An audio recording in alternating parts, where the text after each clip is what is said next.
We can go across to the management of Mastek. That's the stock on our radar on the back of their quarter 1 results. The revenue was up by close to around 15% on a sequential basis. The margins were more or less flattish. That was better than what the street was working with. We have Mr. John Owen, the group CEO of Mastek, who joins in. Hi John, thanks so much for joining in and waiting by. Well, before we get to your operational performance, which is looking pretty impressive, well, there was a deal that was done on Magisco, and the listed company Mastek has close to around 5% stake in Magisco.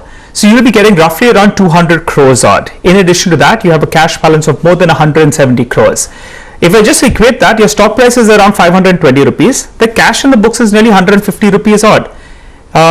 Is it possible that your shareholders should be expecting some sort of a one-time dividend, or you'll be looking at some way to return some of this cash to your shareholders? Well, thank you, Nigel, and thank you for inviting us to share our story. Yeah, the Majesco divestment was strategically a good move 5 years ago by the board, and we've always said we wanted to monetize non-core assets and bring them into the organisation and to reinvest that money. So the Majesco divestment is the final element of that, and we've still got some real estate that we will at the appropriate time continue to divest.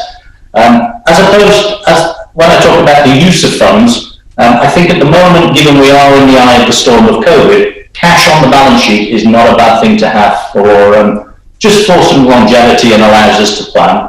And I think as the market recovers, I think having a cash surplus is a really positive, and it may accelerate our growth. So at the moment, there's no decision on how to distribute those funds.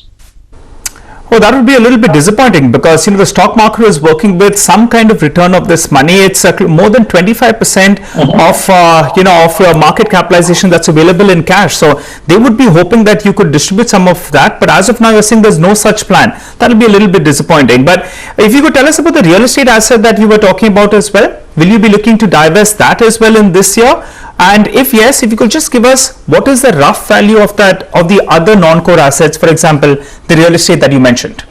Okay, so the real estate, there's some various offices, Pune, Chennai, that we've had within our portfolio for the last 20 years, maybe even longer.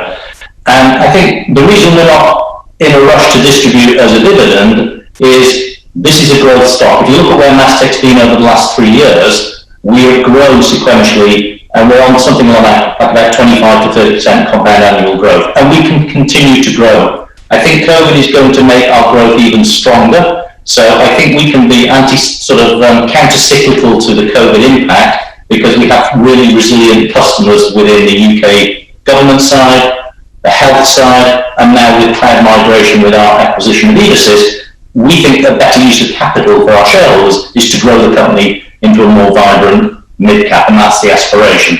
So on real estate, we always said real estate would be divested because we're a software services company. We're not a property company. We don't know how to manage that. So I think it's like any business. You look at what's your core competency, and you put all your assets into driving value for your shareholders from your core competency.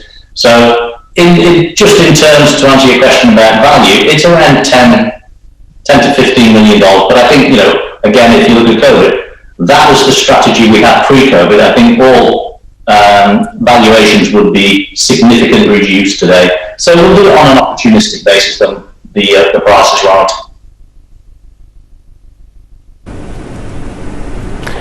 Hi John, afternoon. Let's just come to your quarter 1 numbers. Your earnings also include the consolidation of Evasys, the acquisition that you had done a couple of months back. If you could tell us what was the organic growth this time from Mastek, and how much did Evasys contribute, and going ahead, what do you expect from these two? So thank you, and I think hopefully people are now starting to see the value of the Evasys acquisition, because it is in a really, really exciting segment of cloud migration, and it partners very well with Oracle, who is probably the leader with their electronic business solutions set. So we have product superiority with Oracle, and we are with Evasys, one of their partners of choice, and on a global basis in 2020. So that, I think, gives us a customer acquisition engine, something that Mastek hasn't had on a repeatable, scalable model for the last 20 years. We've tended to come from big projects, and if you don't repeat those big projects when they end, you have obviously some challenge with maintaining your revenue, maintaining your earnings, and that's why if you look at our history, it's been a little bit peaks and troughs, and that doesn't build investor confidence because you don't get the predictability. What Evosys will give us is predictability. And it's in a nice niche at the right time. And ironically, COVID is starting to drive more people to look at their enterprise resource planning platforms and say they're not fit for purpose, they're expensive, they're coming to the end of their life from SAP or Oracle.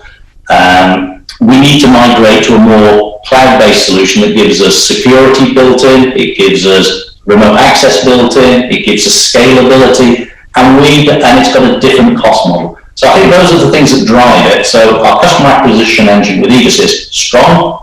On the side of the Mastek core business, it was about flat on a like-for-like basis pre the acquisition, maybe a slight decline in the US. But again, we have resilient customers in UK government and health, which have actually grown, where the UK private sector and the US retail side has declined slightly.